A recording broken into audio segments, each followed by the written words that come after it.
No, Formula One fans, this image isn't generated by AI. Yes, you have seen a qualifying session at the Azerbaijan Grand Prix wherein a Red Bull in Max Verstappen is taken pole. That isn't too unusual. But a Williams of Carlos Sainz is in second, and the Racing Bulls of Liam Lawson is in third place. Yes, that is exactly the kind of chaos that you have seen play out on the streets of Baku, and we'll quickly go over why exactly it is this proved to be the case in this particular race, and why really it was a case of one too many driver errors on the day, resulting in a number of stoppages that ended up impacting the starting lineup as badly as it did. Before we do that, let's quickly take a look at how it is the top 10 fared. So of course, Verstappen took pole. There was Carlos Sainz at second, followed by Liam Lawson in third place.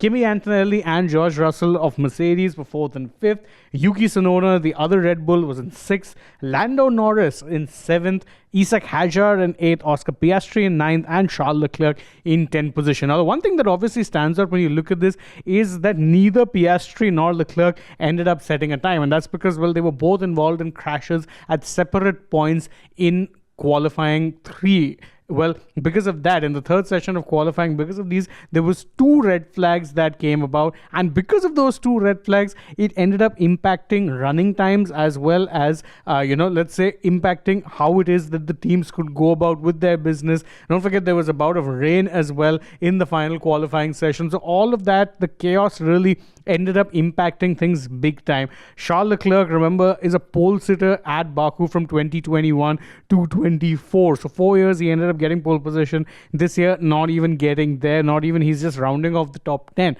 So it was a mixed qualifying session, and perhaps the worst news comes, of course, for the McLaren drivers, because Norris couldn't really improve in his time. He didn't have the time to. Piastri ended up crashing, so couldn't actually set a time at all. Remember, if they had gotten a 1-2 finish in the race, and of course that's still a possibility, well, then they'll seal the Constructors' Championship. But that doesn't really look like that could be the case, because we know that race trim, it's very different. Of course, Baku is a circuit where overtaking tends to be a little easier. You've got that long start-finish straight that gives you that opportunity. But otherwise, street circuits, there's only going to be 1 or 2 opportunities per lap where you can think of making a pass. Beyond that, we'll look at, of course, the other, the top 11 to 20 as well. And even here, you'll see a fair few who didn't really set many times. So, of course, Fernando Alonso in the Aston Martin in 11th. Lewis Hamilton having perhaps the biggest shock. He was talking about being in competition for pole, only ends up P12 on the day. Then you've got Gabriel Bortoleto, Lance Stroll.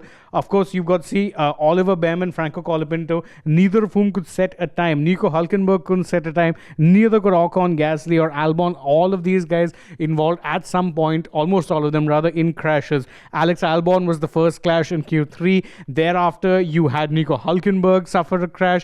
Colapinto crashed at the end of Q1. Thereafter, Behrman ended up crashing in Q2. There was a lot going on. In fact, it had a record 6 red flags throughout qualifying. So that was a lot of stoppages, and that really is something that's impacted the starting lineup a lot, because truth be told, it shouldn't be looking like this, but it is looking like this. Now, of course, it is also worth remembering that mathematically, Verstappen is not yet out of the title battle. So assuming he can win in Baku, he might very well be delaying not only the coronation of the Constructors' Champions in McLaren, but also potentially one of the McLaren drivers being crowned the world champion. Because right now, as things stand, it is Oscar Piastri who has a 31-point lead over Norris, but could be seeing that lead impacted a little bit, assuming Norris can finish ahead of Piastri. And of course, Verstappen just keeping things a little bit interesting with the last 8 races remaining. So it's been a crazy qualifying session, and you guys can let us know in the comments what you thought about it, whether you think you can see any upsets in tomorrow's race as well.